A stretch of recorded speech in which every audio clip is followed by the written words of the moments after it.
Think your snoring only affects you? Myth. If you share a bed, your partner feels it too.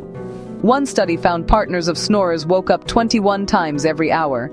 Another study shows sleeping next to a snorer can raise blood pressure, hurt intimacy, and lower relationship satisfaction. So, what about fixing it? Fact. Losing weight can help. Extra weight can mean extra tissue around the airway, causing snoring. But here's the catch. Even people who aren't overweight can snore. Always talk to your doctor before trying to stop snoring.